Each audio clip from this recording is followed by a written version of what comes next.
हरीश की एक पत्नी थी जो बहुत बोलती थी और वो उसके ज्यादा बोलने से बहुत परेशान था। हरीश को पता चला कि जंगल में एक महात्मा आए हुए हैं। वह अपनी पत्नी को उनके पास लेकर जाता है और कहता है कि मुनिवर, कृपा करके आप इसे समझाइए, ये बहुत बोलती है। मेरे मना करने के बाद भी इसका दिन भर इसका मुंह चलता ही रहता है। मैं इसे कितना समझाता हूं कि कम बोला कर चुप रहना सीख, लेकिन नहीं, और हर बार इसकी वजह से लड़ ढाई होती है। महात्मा मुस्कुराए और बोले, मैं तुम्हें इस बात को एक कहानी की मदद से समझाता हूं। मेरा गुरु का एक शिष्य था जो बहुत बोलता था। वह हर समय इधर उधर की बातें करता था और कभी शांत नहीं रहता था। जब वह दान लेने के लिए जाता तो हर घर से एक नई कहानी लेके आता और आश्रम के दूसरे शिष्यों को सुनाता, और एक शिष्य की दूसरे से बुराई करता, चुगली करता और दूसरों के सामने अच्छा बनने का प्रयास करता और खुद के मुंह से ही खुद की तारीफ करता रहता और हमेशा खुद को गुरु के सामने सबसे बुद्धिमान और उत्तम साबित करने का प्रयास करता। वह खुद को सभी शिष्यों से अलग और श्रेष्ठ मानता था। उसका कहना था कि मैं एक अमीर घर का बालक, अगर मैं चाहता तो एक आरामदायक और सुविधाओं से भरा जीवन जी सकता, लेकिन मैं वह सब छोड़ कर यहाँ आ गया क्योंकि मुझे खोज करना, खुद को जानना है, जीवन को जानना है। एक दिन गुरु ने आश्रम के सभी शिष्यों को बुलाकर कहा, आप सभी को अगले 1 महीने के लिए कोई न कोई संकल्प लेना होगा। इससे आपकी संकल्प शक्ति मजबूत होगी और आप में आत्मशक्ति का संचार होगा। आप सभी अपने सामर्थ्य के अनुसार कोई भी संकल्प ले सकते हैं, और यदि 1 महीने से पूर्व आप में से जिसका भी संकल्प टूट जाएगा तो वह अपनी पुरानी दिनचर्या में वापस आ सकता है। सभी शिष्यों ने अपनी शक्ति के अनुसार संकल्प लिए और गुरु को अपने अपने संकल्प के बारे में बताकर वहां से चले गए। लेकिन वह शिष्य जो खुद को सबसे अलग दिखाना चाहता था, वह सीधे गुरु की कुटिया में पहुंच गया और बोला, मैं कोई छोटा मोटा संकल्प नहीं लेना चाहता, बल्कि खुद की ही जैसे एक और महान संकल्प लेना चाहता हूं। कृपया आप ही बताएं मुझे क्या संकल्प लेना चाहिए। उसकी यह बात सुनकर गुरु मुस्कुराए बोले, क्या तुम मेरे द्वारा दिए गए संकल्प को पूरा कर पाओगे? क्या तुम्हारे लिए उसे पूरा करना संभव होगा? शायद नहीं, वह तुम्हारे लिए संभव नहीं। तुम उसे पूरा नहीं कर पाओगे, इसीलिए तुम खुद ही कोई संकल्प ढूंढो। शिष्य ने कहा, नहीं गुरुदेव, आप जो भी संकल्प मुझे देंगे मैं जरूर उसे पूरा करूं। गुरु ने कहा, ठीक है, तो तुम अगले 1 महीने तक चुप रहो, मुंह से एक शब्द भी नहीं निकालोगे, यही है तुम्हारा संकल्प। शिष्य ने कहा, गुरुदेव, यह भी कोई संकल्प है? यह तो बहुत ही आसान है। आप कोई संकल्प दीजिए जो मेरी योग्यता के बराबर हो। गुरु ने कहा, पहले तो तुम इस संकल्प को तो पूरा करके दिखाओ। शिष्य ने गुरु की बात मान ली और वह उसी समय चुप हो गया और पलटकर कुटिया से बाहर चला गया। उसे चुप रहना बहुत आसान लग रहा था।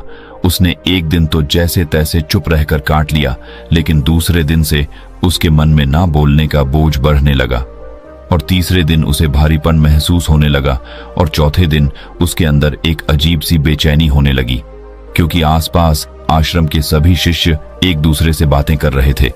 वह भी अपना पक्ष उनके सामने रखना चाहता था, उनकी बोलती बंद कर देना चाहता था, लेकिन उसका संकल्प उसके आ रहा था, इसीलिए वह पूरे दिन सिर्फ और आंखें बनाता।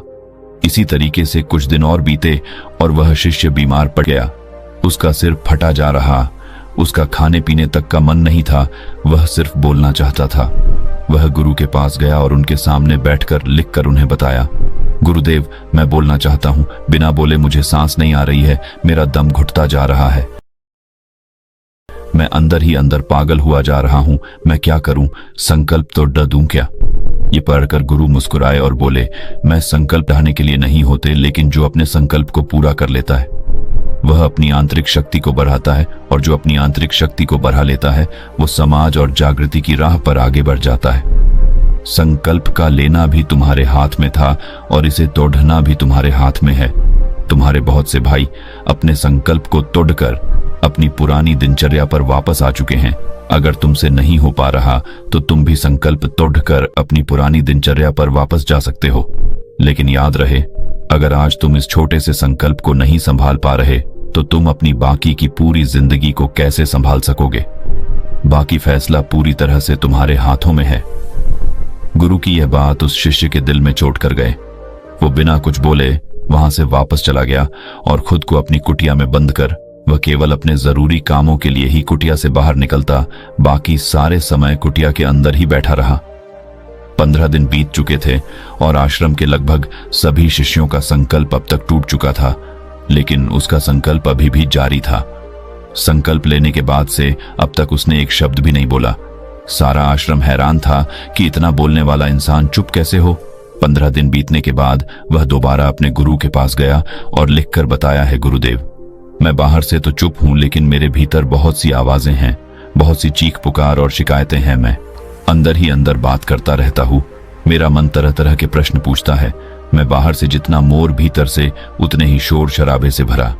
क्या इस तरह से मेरा संकल्प अभी भी है? गुरु ने कहा, हाँ, तुम्हारा संकल्प अभी भी जारी है, लेकिन जब तक लोगों की ये आवाजें तुम्हारे कानों में बजती रही, तुम्हारा मन बोलता रहेगा, क्योंकि इसे तो आदत है। तुम भले ही बाहर से चुप रहो, लेकिन तुम अंदर ही अंदर बोलते रहोगे। तुम्हें इन बातों से, इन आवाजों से दूर जाना चाहिए।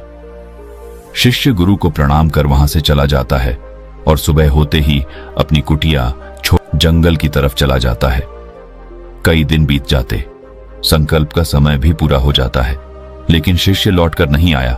आश्रम में सभी को डर था कि कहीं जंगली जानवर ने उसे खाना लिया हो। इस बीच उसे ढूंढने की बहुत कोशिश की गई, लेकिन वह कहीं नहीं मिला। गुरु भाइयों ने मान लिया था कि जंगली जानवरों ने उसे अपना शिकार बना लिया है, लेकिन गुरु को ऐसा नहीं लगता। एक दिन आश्रम का एक अन्य शिष्य गुरु के पास आया और बोला, गुरुदेव, हमारे उस अधिक बोलने वाले भाई के साथ क्या हुआ होगा? क्या जानवर ने उसे मार दिया होगा?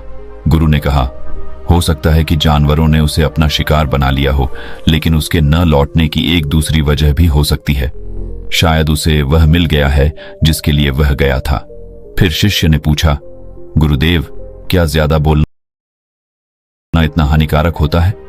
गुरु ने बोला, कहा, इंसान के जीवन के बहुत सारे दुखों में से एक दुख यह भी है कि वह कभी चुप नहीं रह सकता, हमेशा कुछ ना कुछ बोलता ही रहता है। सिर्फ हमारे बोलने के कारण हमारे आधे से ज्यादा दुख पैदा होते हैं। हम में से कोई भी चुप नहीं रहना चाहता, हम बस सामने वाले को सुना देना चाहते हैं। जो भी हमारे मन में है सब निकालकर उसके मन में बैठा देना चाहते हैं, उसे समझा देना चाहते हैं कि देख, तू गलत है और मैं सही। इस तरीके से सुनने और सुनाने का यह काम जिंदगी भर चलता रहता है, लेकिन इस नासमझी में हम अपना समय, अपना जीवन, अपनी समझ और सबसे महत्वपूर्ण अवकीमती पल जो जिए जा सकते हैं, जिनको अनुभव किया जा सकता है, जिनमें आनंद को प्राप्त किया जा सकता है, यह सब खो देते हैं। लेकिन इसके बदले हमें मिलता क्या है? कुछ नहीं, सब व्यर्थ और बर्बाद हो जाता है। शिष्य ने पूछा, तो फिर इसका समाधान क्या है? गुरु ने कहा, पूरी जागरूकता के साथ अपने विचारों को देखना, यही एकमात्र तरीका है। सारी मानसिक समस्याओं का वर्तमान में रहकर चिंतन करना, पूरी जागरूकता के साथ अपना काम करना जिंदगी में चमत्कारिक बदलाव ला देता है।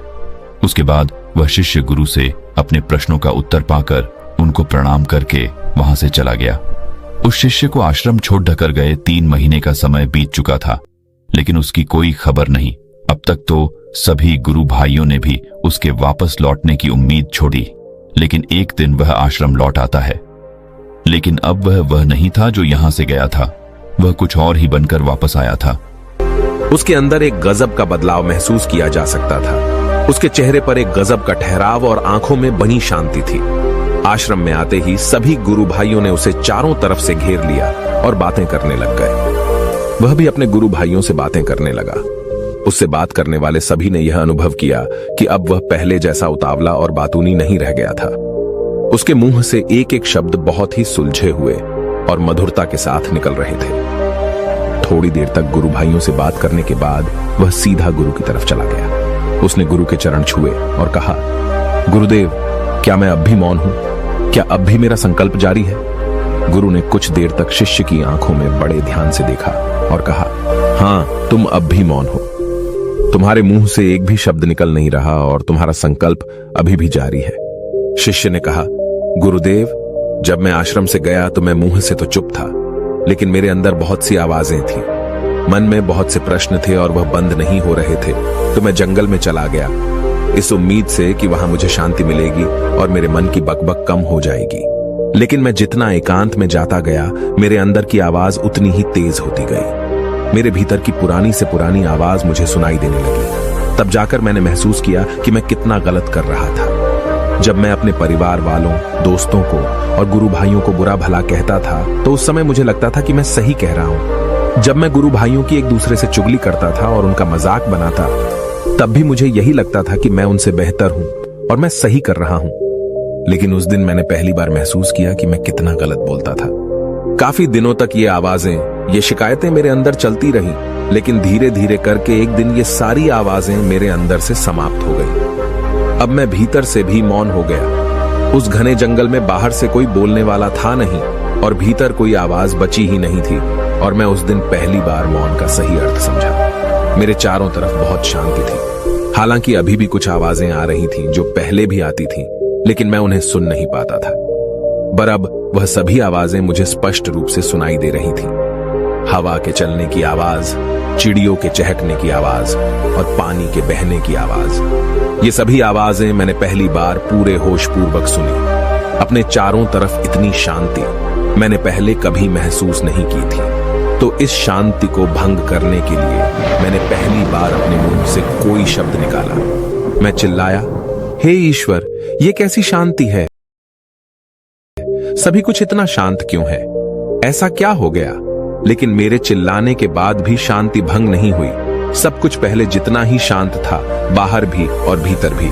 हे गुरुदेव, मैंने अपने गुरु भाइयों से बात की, मैंने आपसे बात की। मैं बोल रहा हूं, मैं चल रहा हूं, मैं सब कुछ देख रहा हूं, लेकिन मैं अपने भीतर एकदम एकांत में हूं, मौन में हूं। भीड़ में होता हूं तब भी भीतर से अकेला एकांत में होता हूं।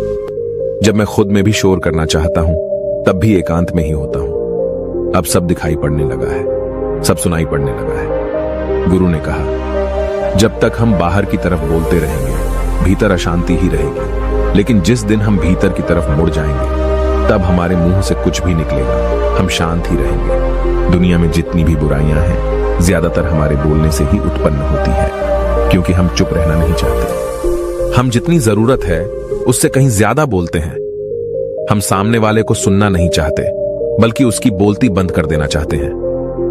उसे समझा देना चाहते हैं कि मैं कौन हूं, मैं क्या कर सकता हूं, और यही हमारी जिंदगी का मकसद बनकर रह जाता है। हमारी सारी ऊर्जा व्यर्थ के बोलने में बर्बाद होती रहती है। ऐसे ही समाज में लोगों का जीवन दुखों से भर जाता है, जो हमेशा एक दूसरे को सुनाने में लगे रहते हैं। कभी एक दूसरे को सुनना नहीं चाहते, समझना नहीं चाहते, और चुप रहना तो उन्होंने कभी सीखा ही नहीं, क्योंकि चुप रहना उन्हें छोटा महसूस करवाता है। दुनिया की सभी लड़ाइयों का कारण हमारा बोलना ही है। इसलिए हमें सिर्फ उतना ही बोलना चाहिए जितना जरूरी हो, क्योंकि व्यर्थ का बोलना ऊर्जा को नष्ट करना है, और यह बोलना ही हमें कभी अपने भीतर की ओर लौटने नहीं देता, क्योंकि यह हमें बाहर की ओर खींचकर रखता है, और बाहर है ही क्या इस संसार के अलावा। लेकिन अगर अपने भीतर के संसार की ओर मोड़ना है तो इस मुंह को बंद ही रखना चाहिए। इसीलिए जितने भी बुद्ध हुए, आत्मज्ञानी हुए, वह सभी एकांत की ओर भागे, ताकि उन्हें ज्यादा न बोलना पड़े, ज्यादा सुनना न पड़े। वह एकांत में रहे और शांत रहे, इसीलिए आसानी से भीतर की यात्रा कर पाए। लेकिन अगर कोई चाहे तो इस संसार में रहकर भी एकांत में रह सकता है, शांत रह सकता है, लेकिन इसके लिए उन्हें अपनी ऊर्जा बचानी होगी, जिसे वह अब तक अपने व्यर्थ के शब्दों में बर्बाद कर रहे थे। दोस्तों, इस कहानी की सीख यही है कि व्यर्थ का बोलना ऊर्जा को नष्ट करना है। ज्यादा और व्यर्थ बोलना ही हमें अपने भीतर की ओर लौटने नहीं देता, क्योंकि यह हमें बाहर की ओर झुकाए रखता है, और जिन्हें भीतर की यात्रा करनी है उन्हें अपने मुंह को बंद ही रखना चाहिए। मुझे उम्मीद है कि आपको यह कहानी पसंद आई होगी और काफी कुछ सीखने को मिला होगा। कहानी के बारे में अपने विचार आप हमें नीचे कमेंट बॉक्स में कमेंट करके बता सकते हैं। बाकी अगर ये कहानी आपको अच्छी लगी हो तो इस वीडियो को लाइक करें, और ऐसी और कहानी सुनने के लिए डे इंस्पायर्ड यूट्यूब चैनल को सब्सक्राइब करें। तब तक मिलते हैं हम आपसे ऐसी ही एक और प्रेरणादायक कहानी के साथ अगले दिन। धन्यवाद।